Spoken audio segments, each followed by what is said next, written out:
کبھی عرش پر کبھی فرش پر، کبھی ان کے در کبھی در بدر، غم عاشقی تیرا شکریہ میں کہاں کہاں سے گزر گیا، کبھی راستوں میں تنہا کبھی ہوں ورود صحرا، میں جنوں کا ہم سفر ہوں میرا کوئی گھر نہیں ہے۔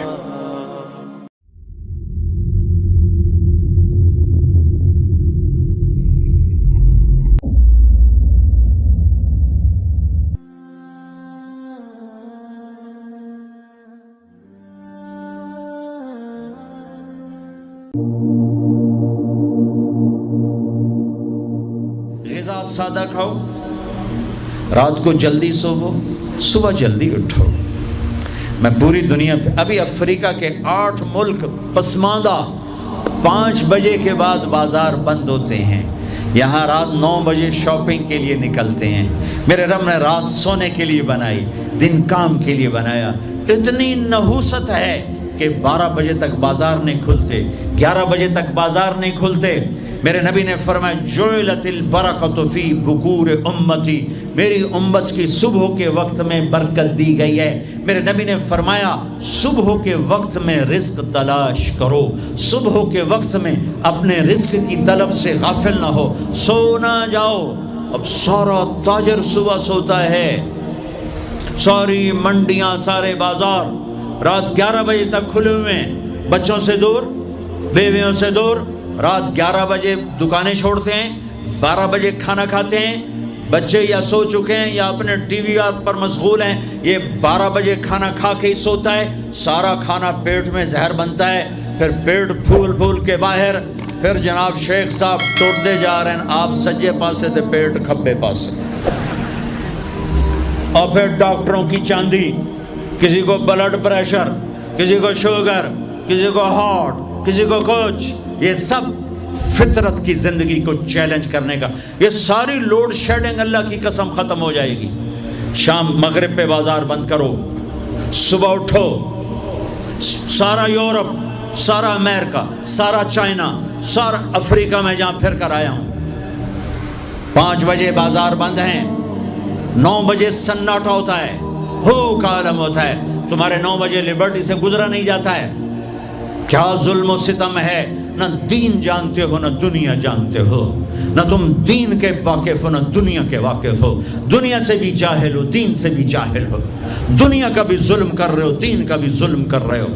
لا سمرۃ بعد العشاء، میرے نبی نے فرمایا عشاء کے بعد کوئی مجلس نہیں ہے، سو جاؤ۔ تہجد میں اٹھو۔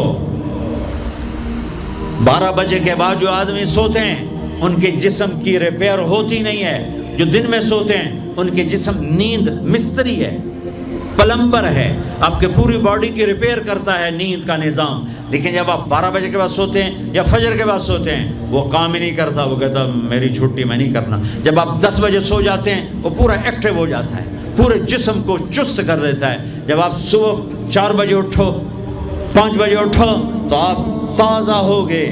رات کا جاگنا دن کا سونا نحوست، آپ کی بجلیاں تباہ، پہلے ہی تھوڑی ہے، اوپر ساری رات کے دکانیں، فنکشن۔ یہ تو اللہ حکومت کا بھلا کرے، یہاں کی حکومت کا، کہ 10 بجے کا انہوں نے ڈنڈا چلایا تو کچھ، ورنہ تو 10 بجے تو برات کی تیاری ہو رہی ہوتی اور 1 بجے کھانا ہو رہا ہوتا تھا۔ جس امت کو اللہ نے وقت کی قدر سکھائی اسی امت نے وقت کو تباہ کر کے رکھ دیا، اور جس امت کے پاس قرآن نہیں، نبی نہیں، انہوں نے وقت کو کیش کر کے تمہیں غلامی کا توق پہنا دیا، اور دنیا کو لیڈ کرنے کی طاقت اللہ نے ان کو دے دی۔ او بھائیو، نہ دنیا اچھی رہی نہ دین اچھا رہا۔ رات کو جلدی سو، فجر پڑھی جائے گی آرام سے، تہجد پڑھی جائے گی آرام سے، کچھ وقت اللہ کے قرآن کے ساتھ گزارو، کچھ اللہ کے نبی کی زندگی پڑھو، کچھ اللہ کے نبی کے فرمان پڑھو، نیک لوگوں کی ہسٹری پڑھو، اپنے اللہ کے محبوب بندوں کی تاریخ پڑھو، اولیاء کرام کی تاریخ پڑھو، اپنے ماں باپ کو عزت دو، شادی شدہ ہو بیوی کو عزت دو، بیوی خامد کو عزت دے، اولاد کو عزت دو، وہ عزت لوٹ کے تمہاری طرف آئے گی۔ یہ میرے نبی ایک پوری زندگی لے کر آئے، دنیا کا بھی بتایا، آخرت کا بھی بتایا، علاج بھی بتا گئے، کھانا بھی بتا گئے، زندگی بھی بتا گئے۔ اے میرے عزیزو، ایک خوبصورت زندگی ہے، جس کو سیکھنے کی محنت ہو رہی ہے، یہ تبلیغ کا کام اس کو سیکھنے کی ایک اچھی خوبصورت محنت ہے۔ حضور نے دعا دی ہے کہ اللہ اس شخص کے چہرے کو تر و تازہ رکھے جس نے میری حدیث کو، میرے فرمان کو سنا اور ایسے ہی آگے پہنچا دیا۔